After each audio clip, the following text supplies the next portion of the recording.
The sound of clinking golf clubs and disappointed sighs drifted through the French doors of my parents' country club-style patio. I was inside, supposedly helping Mom prepare appetizers for Dad's monthly golf buddies gathering, but really just trying to stay invisible. At 26, I'd mastered the art of being present but unnoticed at family events. "Another beer, Kevin?" Dad's voice boomed across the patio, followed by the familiar ritual of masculine laughter and business talk that excluded me entirely.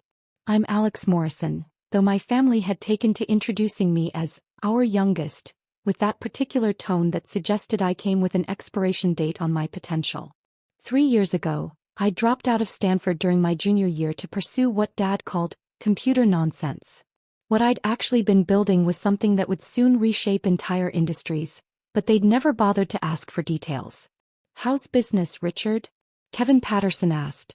He owned the largest construction company in the state and never missed a chance to remind everyone. "Excellent, excellent," Dad replied, his real estate empire still thriving despite his complete inability to understand anything digital. "Just closed on 3 more commercial properties downtown. And the kids?" This from Bob Chin, whose pharmaceutical company had made him wealthy enough to afford casual condescension. "How's the family?" Through the window, I watched Dad's expression shift into what I'd learned to recognize as his disappointment management face. "Well, you know, David's doing phenomenally at the law firm. Just made junior partner at 32. And Sarah's medical practice is expanding. She's opening a second location in the spring." The pride in his voice when discussing my older siblings was unmistakable. David, the perfect son who'd followed Dad into business-adjacent success. Sarah, the brilliant daughter who'd exceeded even their ambitious expectations. "And Alex?" Kevin prompted, probably remembering me from previous gatherings where I'd been trotted out as the family's cautionary tale. Dad sighed, a sound that carried the weight of 3 years' worth of accumulated disappointment. "College dropout working retail. Such a disappointment." I gripped the serving tray tighter. That's what they thought I did.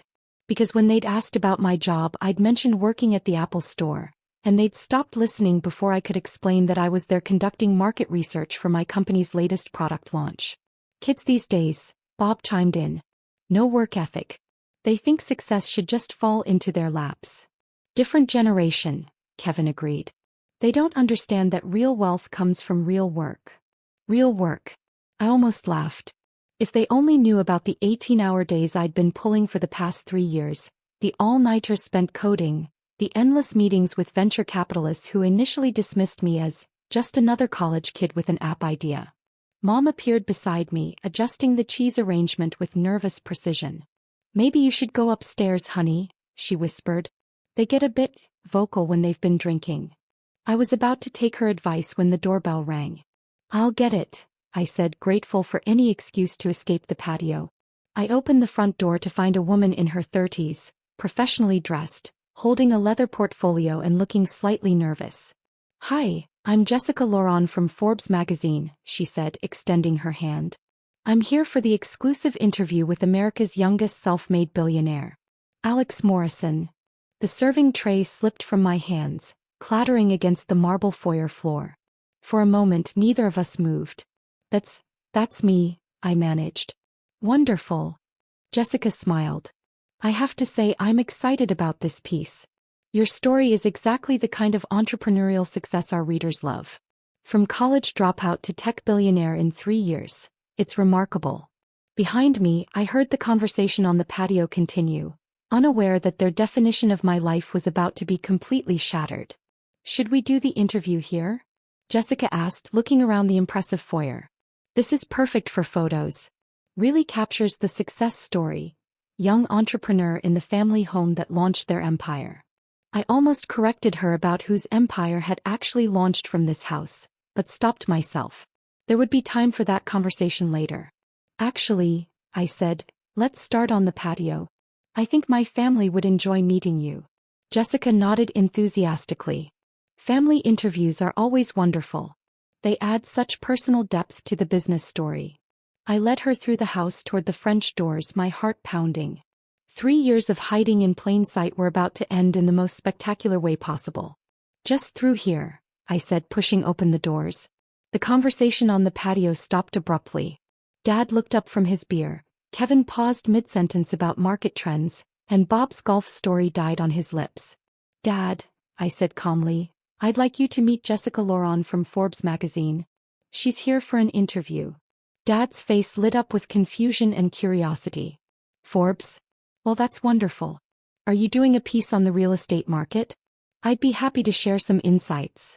Jessica looked between us, equally confused. Oh, I think there's been a misunderstanding. I'm here to interview Alex about building Quantum Leap Technologies into a billion-dollar company. The silence that followed was absolute. Dad's beer bottle stopped halfway to his lips. Kevin's mouth opened and closed like a fish. Bob simply stared. Billion-dollar company? Dad repeated slowly. Yes, Jessica said, pulling out her notes. Alex is being featured as our cover story. The dropout who disrupted everything. How Alex Morrison built the future of quantum computing. I watched the blood drain from Dad's face as Jessica continued. The company valuation just hit $1.2 billion after the Series C funding round last month. It's quite a story. Dropping out of Stanford to build quantum computing solutions that are revolutionizing everything from financial modeling to drug discovery. Kevin found his voice first. Quantum computing? Alex's company developed the first commercially viable quantum processors for consumer applications, Jessica explained enthusiastically. Major tech companies are licensing the technology. Microsoft, Google, Amazon, they're all implementing Quantum Leap's innovations. Bob leaned forward. How much did you say the company is worth? $1.2 billion, Jessica repeated. Though Alex's personal stake is actually higher now after the recent acquisition offers.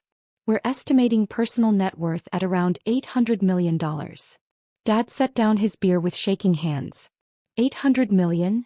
I finally spoke. Actually, it's closer to $950 million as of yesterday. The pharmaceutical licensing deals pushed it higher than expected. The look on his face was something I'd never seen before. Not disappointment, not pride, but complete bewilderment, as if his understanding of reality had just been fundamentally challenged. But you work retail, he said weakly. I do market research at Apple, I corrected. For Quantum Leap. We're developing consumer applications for quantum computing. Part of my job is understanding how people interact with current technology so we can design better interfaces. Jessica was scribbling notes furiously. This is perfect. The family reaction is exactly what our readers want to see. The disconnect between perception and reality in entrepreneurial success stories. Kevin cleared his throat.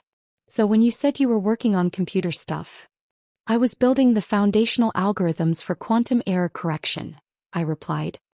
The technology that made commercial quantum computing possible.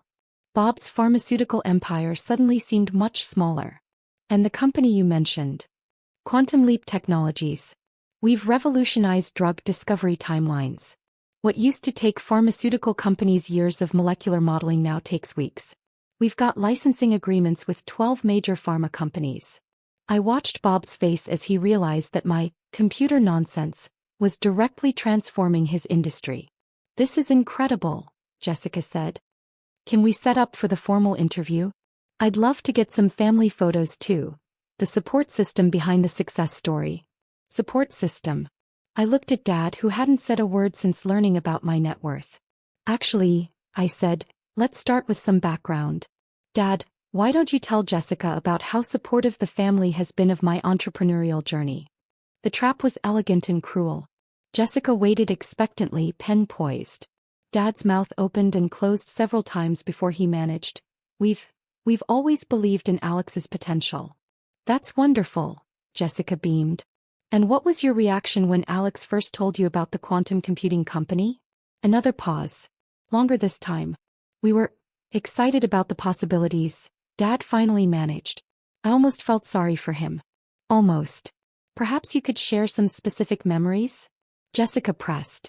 Our readers love hearing about those family moments when you knew something special was happening.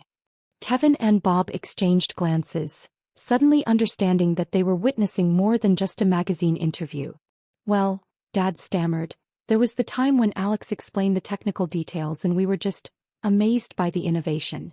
Except there hadn't been such a time. Because every time I tried to explain what I was building, I'd been dismissed with variations of, "That's nice, honey," or, "When are you going back to school?" And financially, Jessica continued, I imagine the family investment in the early stages was crucial for getting started? The question hung in the air like a sword. Because while Dad had occasionally given me grocery money with the air of someone supporting a charity case, the family had invested exactly $0 in my company. The initial funding came from venture capital, I said, rescuing him from having to lie outright. Though the family has been supportive in other ways. Of course, Jessica nodded. Emotional support is often more valuable than financial backing. He turned to Dad. What advice did you give Alex during those early, challenging startup days? I watched him struggle with the question, probably trying to remember if he'd ever given me any advice beyond, get a real job, and stop wasting time with computers. I always told Alex to follow their passion, he said finally. Even when others might have been skeptical about a college dropout starting a tech company? Jessica prompted. Especially then, Dad replied, his voice gaining confidence as he rewrote history in real time. I've always believed that conventional paths aren't for everyone. It was impressive, really. 3 years of disappointment and dismissal being transformed into supportive wisdom before my eyes. That's beautiful, Jessica said. And now, with the company valued at over $1 billion, you must be incredibly proud. Beyond proud, Dad said, and for the first time that part sounded genuine.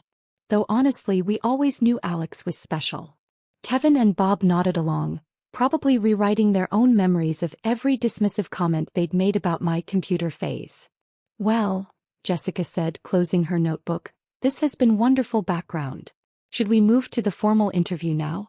I'd love to get Alex's perspective on the journey from college dropout to billionaire entrepreneur. Actually, I said, let's do it right here. With Dad and his friends present. I think they'd enjoy hearing the real story.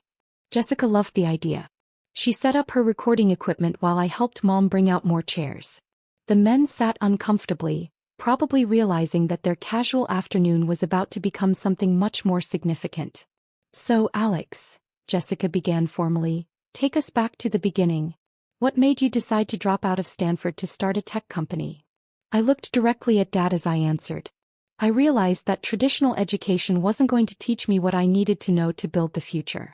I had ideas that couldn't wait for a graduation ceremony. And your family's reaction? They thought I was making the biggest mistake of my life, I said honestly. There was a lot of disappointment. A lot of concern that I was throwing away my potential. Dad shifted uncomfortably in his chair. But that motivated you? Jessica asked. In a way. It taught me that sometimes you have to believe in your vision even when the people closest to you can't see it. Sometimes especially then. I spent the next hour detailing the real story. The 18-hour coding sessions in my tiny apartment. The 57 rejection meetings with investors who thought quantum computing was science fiction. The breakthrough moment when we achieved stable quantum coherence at room temperature. The first licensing deal that validated everything I'd been working toward. Through it all, Dad and his friends sat in stunned silence, learning about my life for the first time. The pharmaceutical applications have been particularly exciting, I continued. We're currently working with companies to reduce drug discovery timelines from years to months. The potential impact on cancer research, rare diseases, personalized medicine, it's staggering. Bob leaned forward. What kind of companies? I named 3 of his biggest competitors, watching his face as he realized they were already implementing technology his company didn't even know existed. And the financial success? Jessica asked. Forbes estimates your personal net worth at nearly $1 billion. How does that feel at 26? I glanced at Dad, whose beer had long since gone warm and forgotten. Honestly, feels like validation. For 3 years I've been called a dropout, a disappointment, someone wasting their potential. Now I employ 847 people, we're revolutionizing multiple industries, and we're just getting started. What's next for Quantum Leap Technologies? We're announcing a major expansion next month. Quantum-powered artificial intelligence that will make current AI systems look like pocket calculators. We're also launching a consumer division, quantum computing power in devices people can actually buy and use. Jessica's eyes lit up. Can you give us any hints about the consumer applications? I smiled. Let's just say that the smartphone revolution was the first wave. Quantum computing will be the tsunami. After Jessica finished the interview and left with promises of a cover story release next month, an uncomfortable silence settled over the patio. Kevin and Bob made polite excuses and left quickly, probably to Google everything I'd just told them. Dad and I sat alone as the sun set behind his perfectly manicured golf course view. "I owe you an apology," he said finally. "You owe me several," I replied, but without malice. "I should have asked. Should have listened. Should have tried to understand what you were building instead of just seeing what you weren't doing." I nodded. "Yeah. You should have." The disappointment comment. To my friends. "That was honest," I finished. "That was honest. You were disappointed in me." "I know that." He looked at his hands. "I was disappointed in my understanding of success. I thought it looked like law degrees and medical practices and real estate portfolios. I never imagined it could look like this." "Like what?" "Like my kid building something I can't even comprehend, something that's going to change the world." We sat in silence for a while, watching the sunset paint the sky in shades of gold and regret. "What happens now?" he asked. "Now you get to tell your golf buddies that your disappointment of a son is worth nearly $1 billion, I said. "Though I suspect they'll Google me long before next month's gathering." "And us? Our relationship?" I considered the question. 3 years of dismissal and disappointment weren't erased by one afternoon of revelation. But they weren't permanent either. "We figure it out," I said. "But Dad, next time I tell you I'm working on something important, maybe ask a few more questions before you write it off." He nodded. "Next time I'll listen better." "Good," I said, standing up. "Because Quantum Leap is just the beginning. And I'd rather have my family understand what I'm building than have them read about it in Forbes." The next morning my phone exploded with calls. Word had spread quickly through Dad's social circle, and suddenly everyone wanted to reconnect with the family dropout who'd become a billionaire. But more importantly, David called. My perfect older brother, the junior partner, the golden child. "Alex," he said, "I owe you an apology." "We all do." "You don't owe me anything," I replied. "But thank you." "Mom said Forbes is doing a cover story? Next month's issue. Can I ask you about your company?" Really ask and really listen to the answer. For the first time in 3 years, I heard genuine curiosity in a family member's voice. Not pity, not dismissal, but actual interest in what I'd built. "I'd like that," I said. Sarah called an hour later with the same request. Then Mom, then even Dad again, this time with specific questions about quantum computing applications in real estate. The Forbes article came out 3 weeks later. The Dropout Who Disrupted Everything featured a full-page photo of me in my parents' foyer, looking every inch the young billionaire entrepreneur I'd become. The story detailed my journey from college dropout to tech innovator, complete with quotes from family members about their unwavering support. I didn't correct the narrative. Let them have their version where they'd always believed in me. The truth was more complicated anyway. What mattered was the future. Quantum Leap's consumer division launched 6 months later to unprecedented demand. Our quantum-powered smartphones made headlines worldwide. The pharmaceutical partnerships accelerated drug discoveries at rates that seemed impossible just years before. And my family? They learned to ask better questions. Dad started reading tech journals, trying to understand the world I was building. Sarah explored applications of quantum computing in medical diagnostics. David investigated legal frameworks for emerging technologies. They never became tech experts, but they became curious. They became interested. They became supportive in ways that mattered. The family gatherings changed too. Instead of golf stories and real estate boasts, conversations included questions about quantum algorithms and silicon innovation. Instead of pitying looks when I talked about my work, I got engaged listening and thoughtful follow-up questions. 1 year after the Forbes article, Dad hosted another golf gathering. This time when Kevin asked about the kids, Dad's voice carried a different kind of pride. "Alex just announced a partnership with NASA for quantum computing applications in space exploration," he said. "The company's now valued at $3.2 billion. And you saw this coming?" Bob asked, clearly impressed. Dad paused, and for a moment I thought he might tell the truth about those years of disappointment and dismissal. "Dad," he smiled. "Let's just say Alex taught us all something important about not judging potential by conventional standards." It wasn't quite the truth, but it was growth. And sometimes growth matters more than being right about the past. As I listened from the kitchen, preparing to join them this time as an equal rather than a disappointment, I reflected on the journey from dropout to billionaire. The money was nice, the success was validating, but the real victory was simpler. I'd built something extraordinary while they thought I was failing.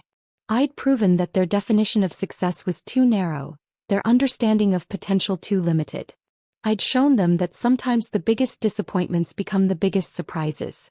And now finally when they introduced me to people, it wasn't as, our youngest with that apologetic tone. It was as, Alex, our son who's changing the world. Some victories are worth waiting for.